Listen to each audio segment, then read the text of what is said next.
Meu nome é Michael Scott. Sou um historiador e um ávido estudante do Império Romano. Um de seus maiores legados é agora uma das maiores religiões do mundo, o cristianismo. Para os cristãos, o evento essencial na fundação de sua fé é a crucificação. Mas para os romanos, isso nem mesmo é um evento. Não dá nenhuma nota de rodapé em suas histórias. Ainda assim, esse conflito de perspectivas tem o mesmíssimo resultado. O Império Romano se torna cristão.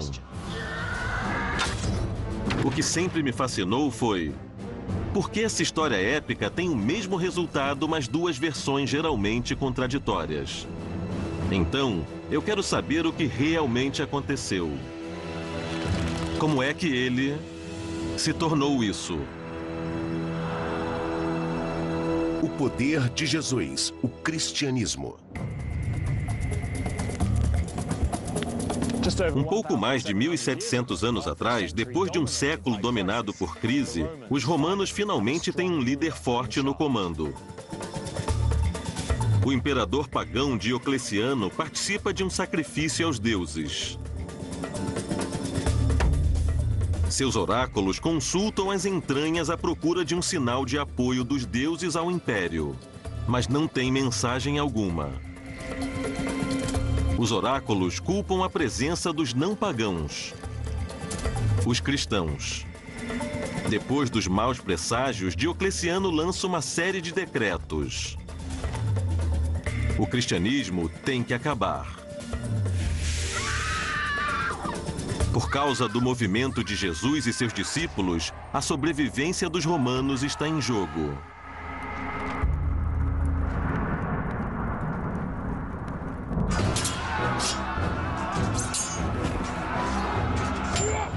No final do terceiro século, o Império Romano está se recuperando de uma série de guerras catastróficas, junto com crises políticas e econômicas. O imperador Diocleciano e a maioria de seus súditos romanos ainda acreditam que seus projetos estão nas mãos de deuses pagãos. Nos tempos de Roma, o sacrifício de sangue era a maneira tradicional de se ganhar um favor dos deuses. Com Roma enfraquecida, Diocleciano precisava da boa vontade deles.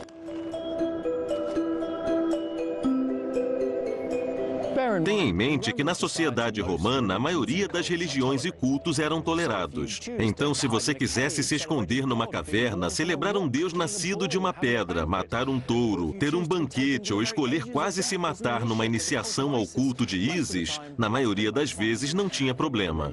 Mas o que os romanos tinham certeza era que você precisava fazer um sacrifício pelo bem do império e do imperador, sempre que fosse pedido.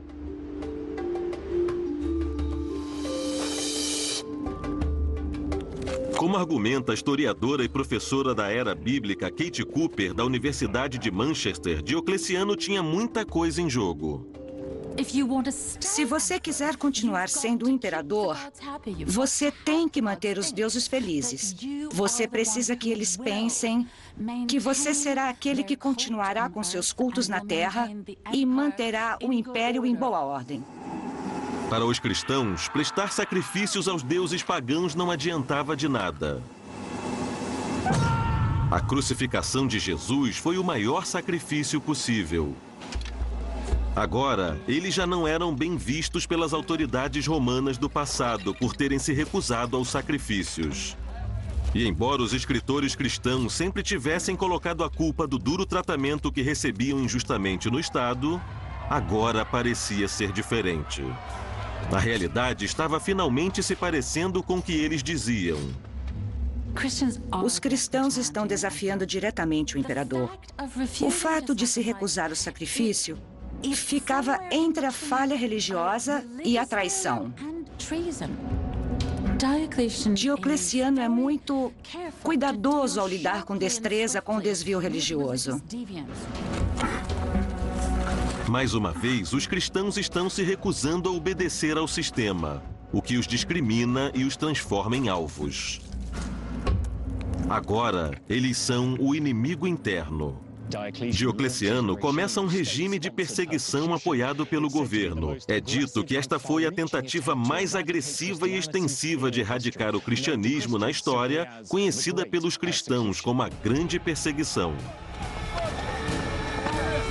Se for verdade, não é nada mais do que um momento decisivo na história romana. Segundo relatos escritos pelo bispo cristão Eusébio de Cesareia, a perseguição foi a mais brutal até o momento.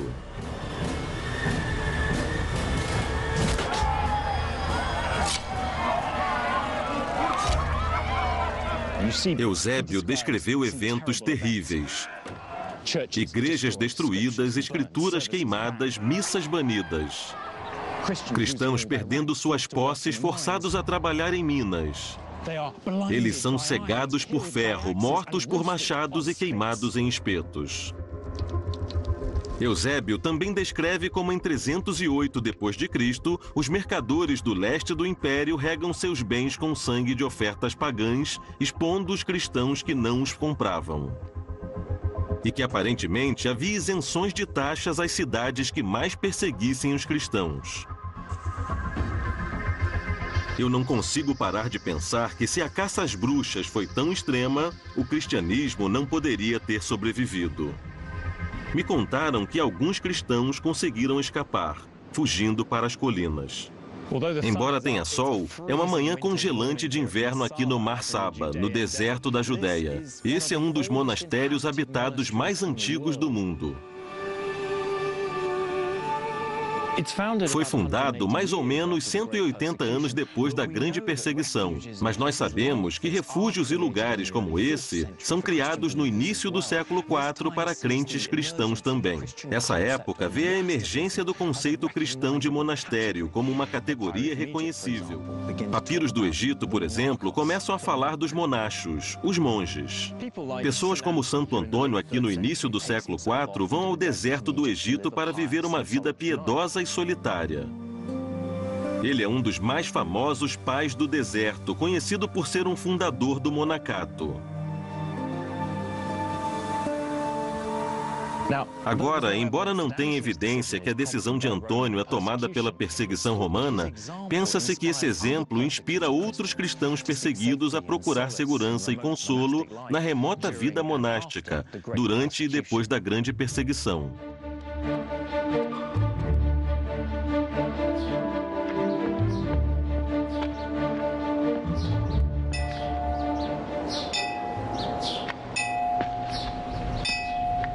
Claro que detalhes de como os monges viviam seu dia a dia mudaram drasticamente ao longo dos séculos.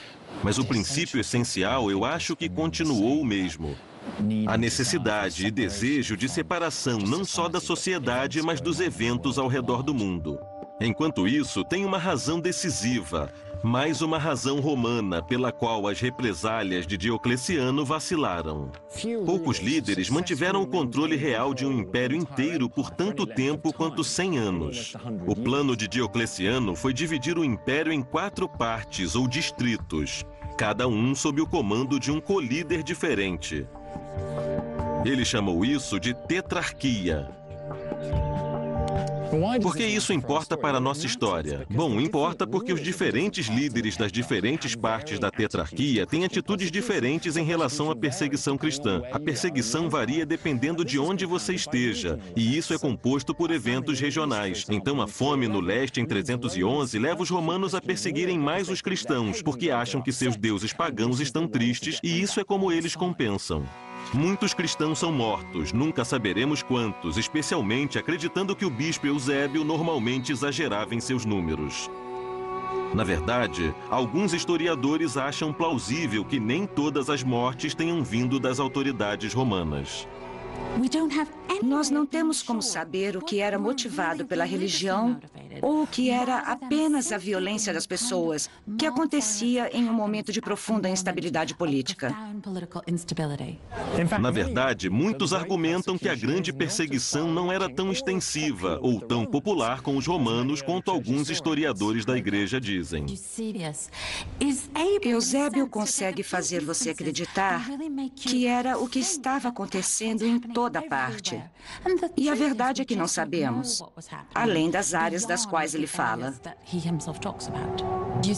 Eusébio colore muito a nossa percepção desse período. E, às vezes, nós temos que nos perguntar se é uma visão distorcida ou não. Como eu descobri a partir de perseguições anteriores, é uma grande oportunidade do cristianismo transformar a adversidade em algo a seu favor.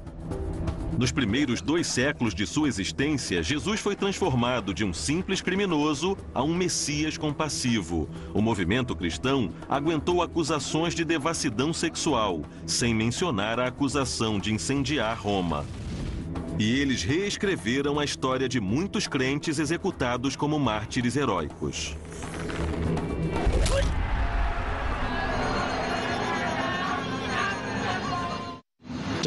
Os planos de Diocleciano de acabar com o cristianismo falham, mas isso não significa que suas tentativas não tenham um profundo impacto nos primeiros cristãos. Porque além dos escritores aproveitarem a chance de glorificar membros genuínos por outro triunfo contra a opressão, mais importante, reanima o movimento. Vira uma vitória logística para o próprio cristianismo. Tinham muitos enclaves diferentes. E se um fosse atacado, outros poderiam ter sobrevivido ilesos. Comunidades podem voltar mais fortes se elas passaram por um trauma e sobreviveram com dignidade. A infraestrutura gradualmente construída nos últimos 2 séculos, os lugares de adoração, bispos, padres e textos sagrados, emergem com uma nova cara. Do tormento nasce uma organização revitalizada, que nós agora chamamos de igreja. E em 311, quando a grande perseguição estava para acabar, os cristãos e seus líderes, a igreja, nunca pareceram tão fortes. Em 312, o próximo ano, Constantino I vira venerável imperador do Império Romano do Ocidente. Ele é destinado a alcançar esse lugar junto com os santos Paulo e Pedro e os mártires no hall da fama do cristianismo. Mas primeiro ele precisa tirar seu co-líder do seu caminho. Derrotar seu rival pelo poder do Ocidente, Magêncio, antes de tomar o poder. Como pagão, Magêncio clama por todos os deuses que ele pode para enfraquecer seu rival, enquanto Constantino procura por um deus para protegê-lo.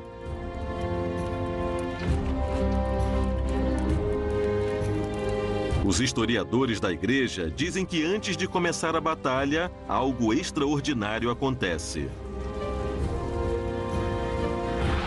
Em um sonho, Constantino vê uma cruz em chamas com o sol atrás, junto com uma faixa que diz: "Sob esse sinal, vencerás."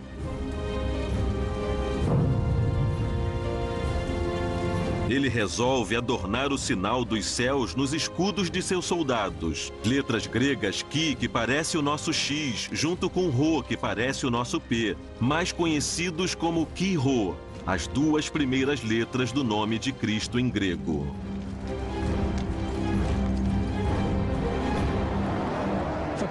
Para Constantino, defender o cristianismo ainda é um grande risco em um mundo extremamente pagão. A igreja, eu acho, fica mais forte depois da grande perseguição. Agora, ela tem uma galeria de mártires para mostrar. Ela demonstrou sua força. E Constantino conhece a resiliência extraordinária da igreja. E por isso, o poder potencial de um pacto com a igreja.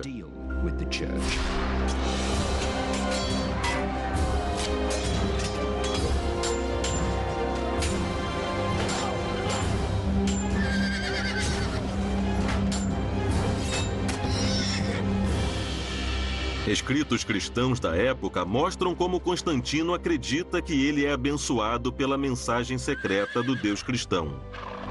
Pelo estandarte abençoado, o exército de Constantino acaba com Magêncio, perto da ponte de Milvian, fora de Roma. A primeira vitória do cristianismo contra o paganismo é um dos pontos críticos na mudança de relação entre Roma e a Igreja. Como você sabe, 10 anos antes, o cristianismo era ilegal. Eles foram perseguidos e, de repente, o imperador se juntou a eles. É impressionante. Mas aí, dúvidas surgiram sobre a milagrosa conversão do imperador Constantino. Alguns dizem que a conversão de Constantino foi muito conveniente, muito política, uma maneira de controlar o império. Era obviamente uma fraude, mas funcionou. E outros dizem que foi uma conversão genuína. É sabido que seus pais acreditavam na ideia de um ser supremo e poderiam ter outras razões políticas para Constantino optar pelo cristianismo. Mesmo antes de sua vitória contra Magêncio, ele era a favor da tolerância, devolvendo propriedades cristãs confiscadas ou destruídas durante a grande perseguição e ainda soltando bispos aprisionados. Istambul.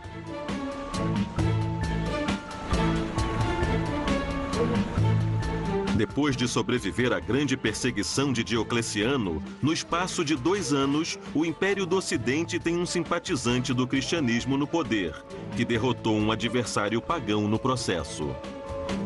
Então, se sua conversão foi motivada por sua premonição ou não, não importa. Especialmente porque não importa a sua fé. Ele é primeiro e antes de qualquer coisa um imperador romano e um muito ambicioso. 12 anos após sua vitória na ponte de Milvian, Constantino lutou para se tornar o único líder de um império romano totalmente reunificado. Seus territórios iam do oeste das fronteiras da Escócia até o leste do rio Eufrates. Ele é o governador do mundo clássico. E isso inclui a propaganda de suas ideias cristãs. Mas, sabiamente, ele é cuidadoso. O paganismo ainda é muito forte ao longo do Império para ser erradicado por perseguição. Se ele tivesse tentado fazer isso, ele teria destruído o Império. O cristianismo ainda não era totalmente dominante. Imperadores romanos são famosos por serem destemidos, mas eles também podem ser muito pragmáticos. Para entender Constantino, é necessário ver como ele decide misturar as ideias cristãs com o passado pagão romano. Eu vim até essa pequena metalúrgica porque eles produzem uma moeda que ilustra o que Constantino tenta fazer. O Chi-Rho, claro, é o emblema da batalha contra o pagão Magêncio. Agora, Constantino adiciona uma grinalda ao redor de seu Chi-Rho, representando o cristianismo, e a grinalda representando a vitória da ressurreição sobre a morte. Ela representa outro tipo de vitória, é claro. Os soldados romanos que prenderam Jesus e o crucificaram, agora usam seu estandarte nas batalhas para a vitória.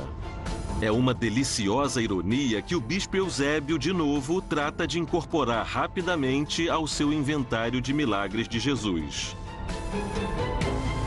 Agora, Constantino flexiona seus músculos imperiais e, num movimento radical, realoca o assento do poder para longe de Roma. Ele escolheu esse novo centro bem estrategicamente. Esse é o novo ponto de encontro do Ocidente e do Oriente, Europa e Ásia. O cruzamento de algumas das mais antigas e importantes rotas comerciais do mundo e uma cidade facilmente defendida.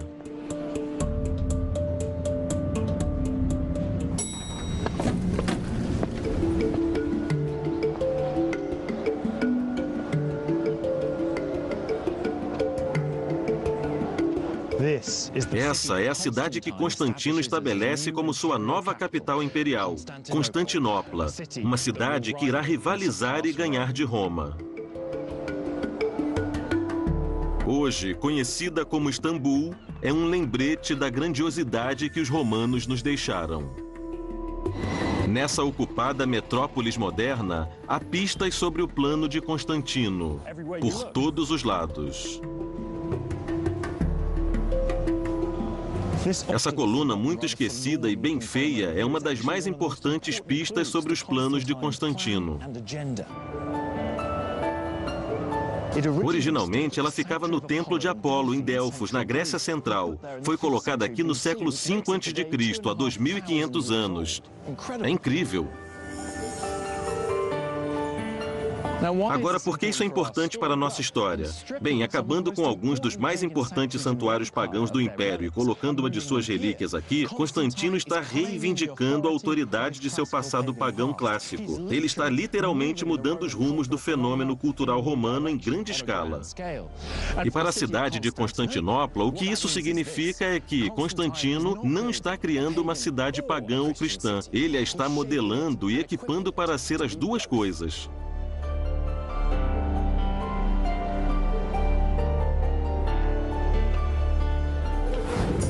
Jerusalém.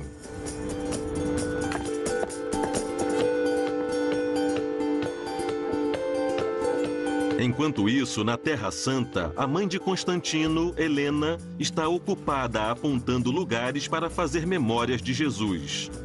É um caso de família. Essas escadas levam à Igreja do Santo Sepulcro, que fica no lugar em que Helena acreditava que Jesus tinha carregado sua cruz e sido crucificado. Arqueólogos e pesquisadores bíblicos debatem a posição de alguns dos locais que Helena escolheu para terem conexões com a vida e morte de Jesus. Mas verdade ou não, eu posso entender por que colocar esses símbolos era tão importante. Dá aos antigos crentes uma história monumental, os alicerces para a igreja ser construída. Lugares como esse, que Helena identificou ao longo de Jerusalém e da Terra Santa, viraram pontos de peregrinações e de turismo desde então.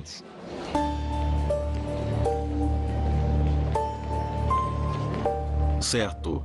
Então, com o imperador e sua família a bordo, com igrejas e monastérios e uma nova capital, o futuro do cristianismo está mais seguro. A igreja até estabeleceu uma hierarquia, bispos, padres e diáconos, que se espalha ao longo de grandes partes do Império Romano. Cristãos não são mais uma inconveniência ocasional para os romanos, peões no jogo da política imperial. Agora, eles são jogadores. Tudo parece estar se ajeitando, mas as aparências, eu estou percebendo, podem enganar. Apesar do apoio imperial, facções na comunidade cristã parecem querer fazer a vida de Constantino difícil. Não são preocupações romanas como construções e cidades. É uma guerra de palavras que terá consequências extensivas.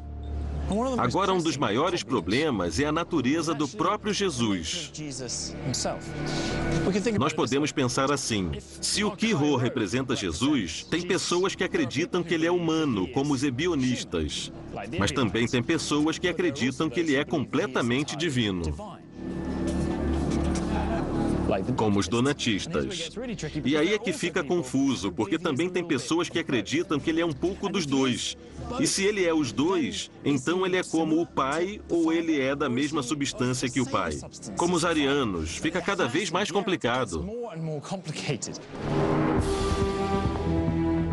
Há tanta discórdia que a igreja corre o risco de se quebrar e acabar com o sonho cristão abençoado de Constantino. Para conseguir a unidade que ele tanto deseja, o imperador decide resolver o problema com suas próprias mãos. Em 325 d.C., Constantino ordena que os bispos de todo o império se encontrem em uma reunião na cidade de Niceia. Ele escreve uma carta a eles e diz: "Eu não acredito que vocês estão discutindo trivialidades. Vocês deveriam estar gratos a nós, gratos a Deus que vocês têm essa liberdade." No conselho, Constantino senta em frente a seus bispos. Ele pega seus requerimentos. E então, queima-os um a um.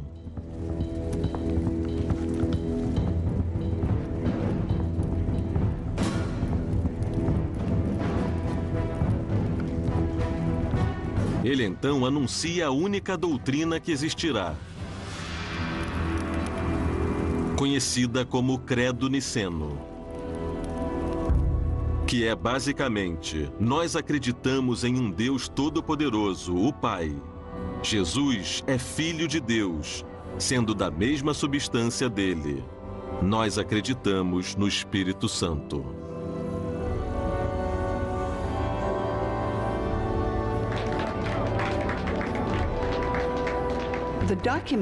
O documento vindo dessa reunião foi tomado como algo importantíssimo. Você concorda com ele? Então é ortodoxo. Você não concorda? É um herege. Então isso virou uma maneira simples de identificar o tipo certo de cristãos, separando do tipo errado de cristãos. De um ponto de vista romano, é outro evento decisivo na ascensão do cristianismo. Porque Constantino agora dá a seus bispos favoritos responsabilidades legais e dá o apoio financeiro para que eles reconstruam as igrejas destruídas na grande perseguição. Pedaço a pedaço, a igreja é transformada em uma potência. E muito importante, sua estrutura está sendo construída por um imperador romano. Esses bispos, como ele acreditava, eram agora seus aliados na religião e também leais a ele como um líder do império, um líder cristão. Eles também seriam seus representantes locais. Com sua marca da doutrina cristã, Constantino está espertamente integrando a administração cristã na burocracia do império. Então agora, eles são funcionários do imperador, sob o controle do Estado romano. E informalmente, ele deixou claro no Estado romano, na corte e no exército, que se você for cristão, você terá mais chances de subir na vida, porque é o que as autoridades encorajam. Essas ações são obviamente parte de uma imagem maior de como será o envolvimento de Constantino durante o seu reino com a prática e a fé cristã, bem como essa relação com o Estado romano. De sua tolerância, que acabou com a perseguição de todas as religiões, a devolução das propriedades cristãs aos seus donos, proibição de crucificações e shows de gladiadores, até a criação de alguns dos princípios que definem nossas vidas hoje. As datas da Páscoa, fazer o domingo um feriado público. Mas ele teve sucesso legitimizando a igreja? Bem, mais ou menos. Constantino excomungou bispos que discordavam de sua percepção de Jesus, criou uma nova capital com seu nome e deu os melhores trabalhos do governo a cristãos. E sim, ele legalizou o cristianismo. Mas ainda existe um grande embargo romano. Constantino não prioriza o cristianismo a ponto de excluir outras religiões. O mundo romano ainda é dividido. Muitos romanos estão relutantes em largar suas antigas tradições. O mundo pagão ainda está vivo e bem. Os números não mentem. Apenas 10% do mundo romano é cristão, por volta de 5 milhões em uma população total de 50 milhões. Constantino não pode alienar a maioria de seu povo, que ainda venera vários deuses antigos. Na primeira década de seu reinado, embora as imagens de deuses pagãos tenham desaparecido das moedas, o deus Sol pagão ainda existia. E agora ele se utiliza de todas as suas habilidades políticas. Constantino também retém estudiosos pagãos em seu governo e nunca desiste de seu título religioso pagão, Pontifex Maximus. Mas não colocar o paganismo na ilegalidade logo trará consequências ruins para quem ele estava tentando integrar, os cristãos. Os problemas nunca estiveram muito longe do seio imperial. E verdade seja dita, 20 anos depois da morte de Constantino, um outro imperador espera para se vingar. E dessa vez é pessoal. Sobrinho de Constantino e futuro imperador, Juliano é criado em uma cultura cristã. preparado para ser imperador por bispos cristãos. Mas sua vida não é calma. Na família imperial, assassinatos, política e intriga são comuns. Existiram 50 imperadores entre Augusto e Constantino, mas apenas 16 morreram de causas naturais. Mais da metade foram assassinados. Então não foi surpresa alguma quando um pedaço da família de Constantino massacrou a família de Juliano quando ele ainda era um garotinho. Ele só sobrevive ao massacre porque estava doente e, teoricamente, morreria logo. Ele nunca seguiria uma religião que o homem que massacrou sua família inteira também seguisse. Ele se vê como um médico que pode curar o mundo do cristianismo. O cristianismo é uma doença para ele. Compreensivelmente, seu ódio pela religião de Constantino irá explodir. E o catalisador é um homem de uma das maiores cidades do mundo romano, a cidade de Éfeso. É com 21 anos, quando estudava em Éfeso, que Juliano sofre a influência de Máximos, um renomado estudioso pagão da época. E agora, com um aluno impressionável. Máximos foi um de seus professores, e ele se tornou um tipo de figura maléfica para Juliano, e o iniciou mais e mais nos cultos pagãos. Sendo guiado por Máximos, é dito que Juliano participou de uma cerimônia de iniciação pagã secreta e bizarra. Parece que os iniciantes entravam em um fosso. Eles eram cobertos de palha e um touro era sacrificado em cima deles, de maneira que os iniciantes embaixo fossem cobertos pelo sangue do touro. É uma forma de religião bastante vistosa. Por 10 anos, Juliano mantém seus sentimentos pagãos escondidos, até 361, quando ele vira o único imperador. Agora, ele quer sabotar as iniciativas pró-cristianismo de Constantino, tentando cortar a ligação entre a igreja e o Estado. Porque ele era um homem inteligente e porque ele sabia o que o cristianismo era. Ele não queria perseguir os cristãos. Se ele os perseguisse, ele criaria mártires. E ele não queria isso. Ele se livraria dos cristãos, marginalizando-os. E foi isso que ele fez. Ele usa a lei para tirar os cristãos de posições de poder.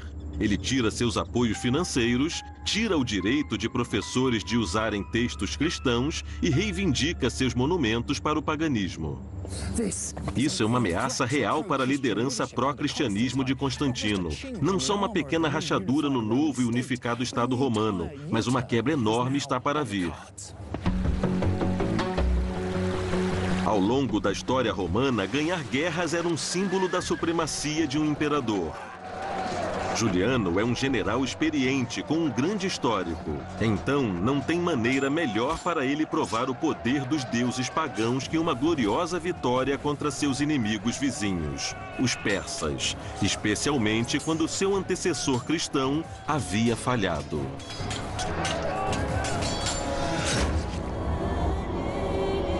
Mas Juliano, de uma maneira estranha para imperadores romanos, é morto em campanha, logo após tomar o poder. O que a história de Juliano nos revela é a força da relação que Constantino criou entre o cristianismo e o Império Romano.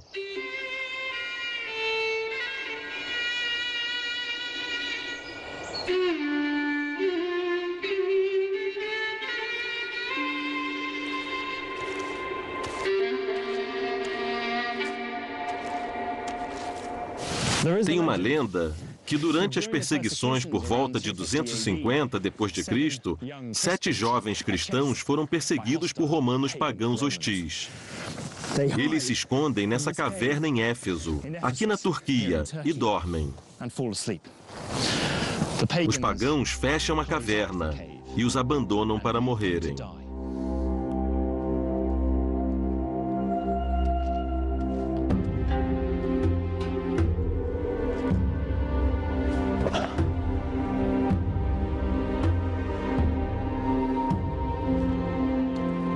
Quase 200 anos depois, quando a caverna é aberta, os 7 jovens cristãos estão milagrosamente acordados, vivos e bem.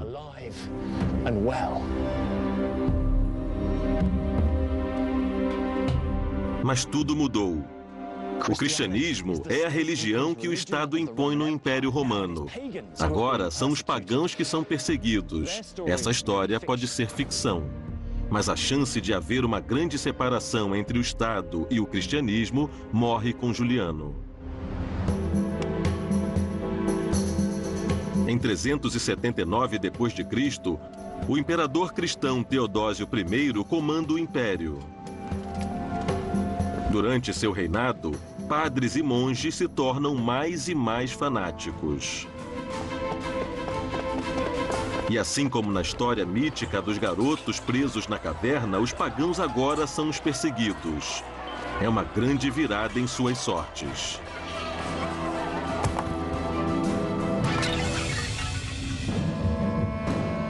E os cristãos também estão brigando com outros cristãos, ainda discutindo sobre a relação entre Jesus e Deus. E isso tem que ser resolvido por Teodósio, como Constantino fez com um ato.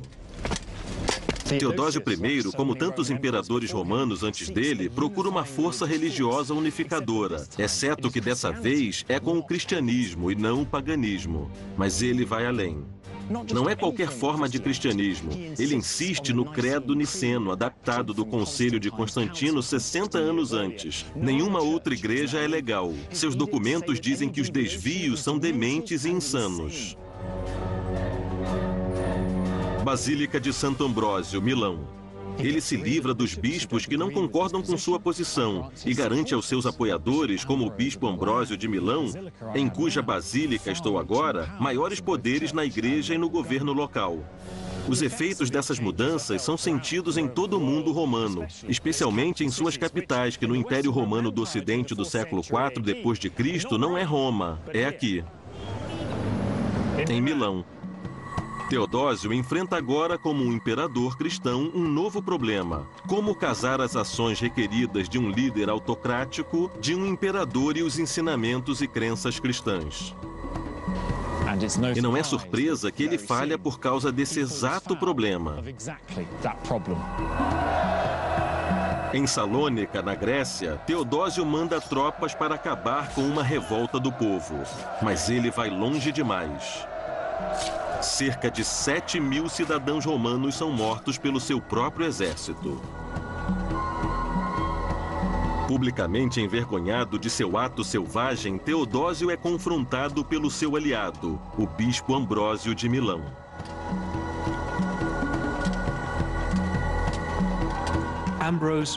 Ambrósio falava a língua do governo.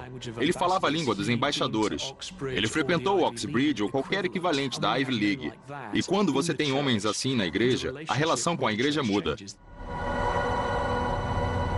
Agora, esses dois homens imensamente poderosos lutam. Parece ser a máxima batalha: a igreja cristã contra o Estado romano. Essa é a cripta embaixo da Basílica de Santo Ambrósio, onde seu corpo reside.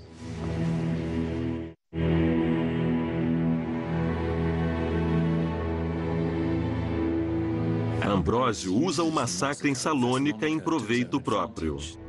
Textos cristãos relatam o que aconteceu dessa forma: o bispo aceita absolver Teodósio de seus pecados, mas apenas se ele se mostrar penitente em sua presença. Ao submeter-se a Ambrósio pelo seu perdão, Teodósio está ajudando a igreja a se aproximar do Estado. O trato está feito. A cristianização de Roma parece completa. Mas embora isso faça parecer que os bispos exercem influência sobre o imperador, isso é ainda um império romano, que tem conquistado povos e culturas ao longo do Mediterrâneo e do Oriente Médio por séculos. Uma vitória da igreja agora, pelo menos total, é improvável. E, na verdade, o que aconteceu foi bem mais interessante. Como muitas histórias da antiguidade, no começo do cristianismo, sempre existe uma outra versão diferente do mesmo evento. Teodósio percebe que foi longe demais e que precisa fazer algo para se desculpar. Então ele combina com Ambrósio uma maneira de se desculpar com todo o império. Ele faz Ambrósio negar a comunhão a ele.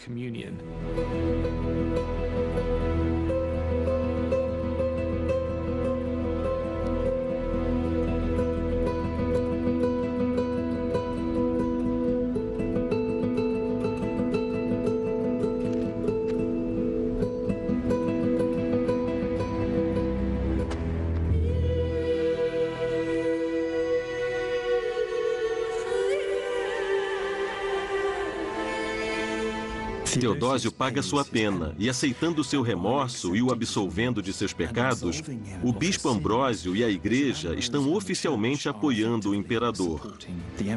Para o melhor e o pior, de agora em diante, a igreja vira um instrumento do Estado. E sancionando o pedido de barganha de Teodósio, Ambrósio revela ao imperador quão longe ele irá por poder. E com essa enganação, em vez de Roma ser cristianizada, a igreja é que foi manipulada pelo Estado.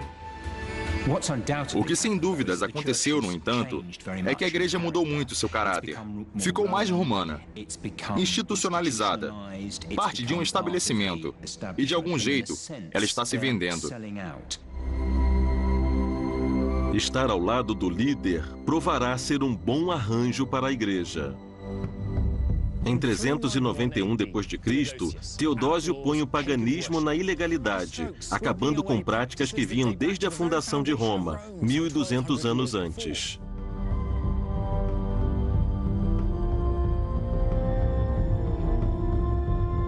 É um momento importante na história romana. Na verdade, na história de toda a civilização clássica. Com essa proclamação, o Deus cristão substitui a profusão de deuses romanos, deixando a devoção pagã no passado. Seus templos são fechados, convertidos em igrejas ou destruídos. Os Jogos Olímpicos dissolvidos, sacrifícios proibidos, todos os símbolos de paganismo banidos, oráculos são silenciados e até mesmo a leitura de textos pagãos é proibida.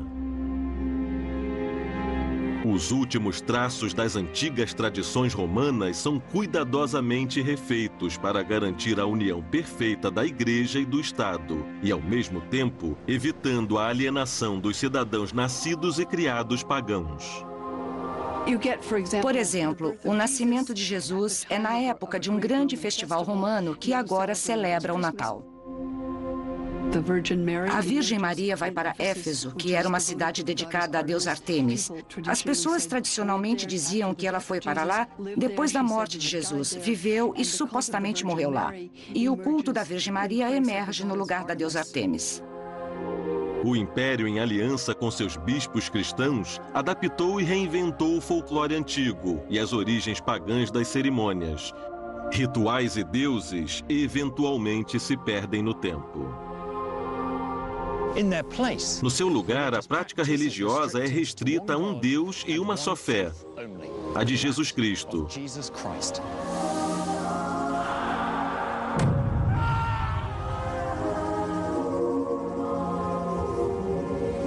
É uma história incrível. Como um culto judeu obscuro sobrevive a Roma, o governo, as crenças, a política e os costumes, e aí emerge como a religião oficial e única de todo um mundo romano. E apenas 80 anos antes da ilegalidade do paganismo, o cristianismo sofria perseguições dos romanos. 200 anos antes disso, Jesus provavelmente tinha 10.000 seguidores no mundo. E 100 anos antes disso, o cristianismo nem existia. Ele poderia muito bem ter sido um dos muitos cultos do Império Romano. Sem o patrocínio imperial, não vejo como poderia ter se tornado o poder mundial que se tornou. Roma absorveu o cristianismo de tal modo que eles viraram a mesma coisa. No final do século IV, Jesus era representado assim, um imperador romano. O cristianismo se fantasiou de seu anfitrião, um Estado romano autoritário. Certamente, se você vir muitas imagens dessa época, é muito difícil saber quem você está vendo. Eu estou vendo um imperador ou estou vendo Jesus? Eles eram a mesma pessoa.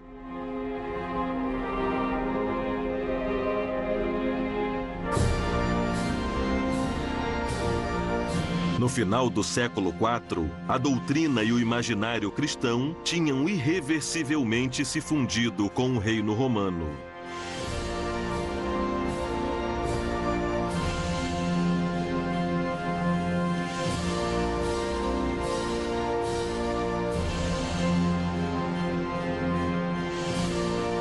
Jesus tinha de fato assumido o poder.